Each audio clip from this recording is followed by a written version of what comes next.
Welcome back on this glorious and amazing day. Thanks for joining Understanding Suicide. This story, the next story I'll share with you, happened with me. And this story is here to explain the idea that most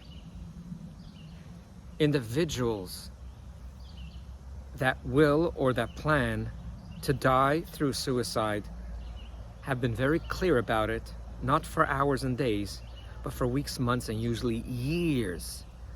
True story happened with me. I still can't believe it happened, but it happened. I don't even understand, and I did not go further in the investigation, but I took care of it. I don't understand how it works. This is about, give or take, 10 years ago when I lived in Toronto. And I had a teenager that came to me for various issues. And this guy, on his WhatsApp profile, this is public knowledge because all his friends know about it. I have no clue. Well, I sort of now do have a clue. It actually said on it, dead. Dead. People thought it was cute. It's not in the gym, I'm busy, unavailable, available, dead. To me, that's 5 red flags, not 1. To make the long story short, after meeting with this guy, it was very obvious that they're suicidal. And the first question I asked, did you talk to your parents about it? Yeah. And there was the same answer you always hear. They don't think I'm serious. Parents always find out it was serious after the fact. No money in the world could bring back that person.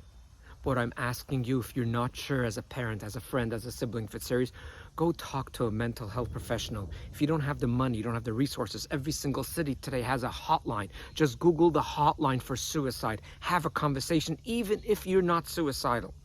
To make the long story short, I had a long talk with this guy, and it seems like his parents were like most parents, that they cannot face this overwhelming thought. So it's the usual.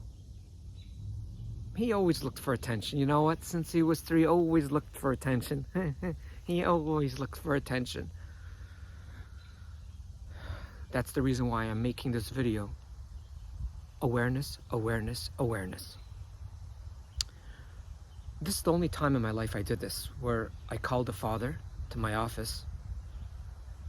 And I can't believe I did it, but I knew I had to do it.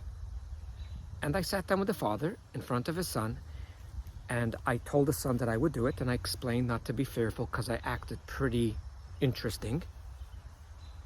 And I asked the father about the conversations that was in the house about suicide. Yeah, I thought he was looking for attention.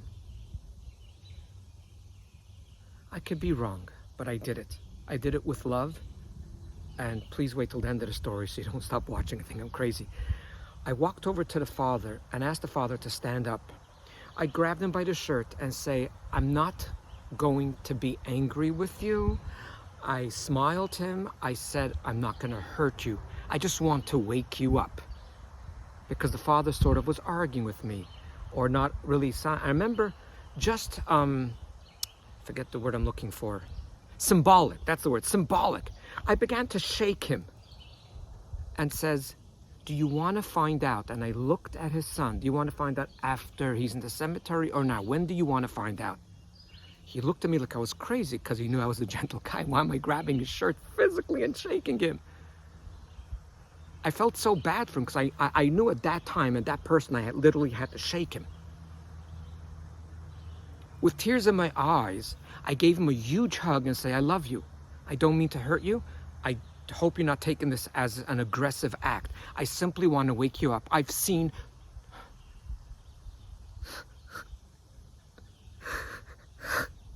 too many people die. And most of them could have been prevented.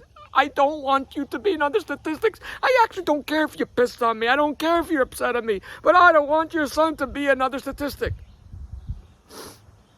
You imagine your child that you communicate, your friend that you communicate, your colleague that you communicate, your student that communicates has their picture, and on his picture it says dead. And it's like, no one gets it. I'm not criticizing. I'm perhaps a little bit frustrated. I didn't know this stuff myself either, but I educated myself. Please join me next week. We'll continue on to show you the easy way how to help the world around you, starting with yourself, with your siblings, with your friends, with your family. Thanks for joining. Thanks for subscribing. And if you like this video, I appreciate you press the like button. All the best. And always remember, you are way greater than you think you are.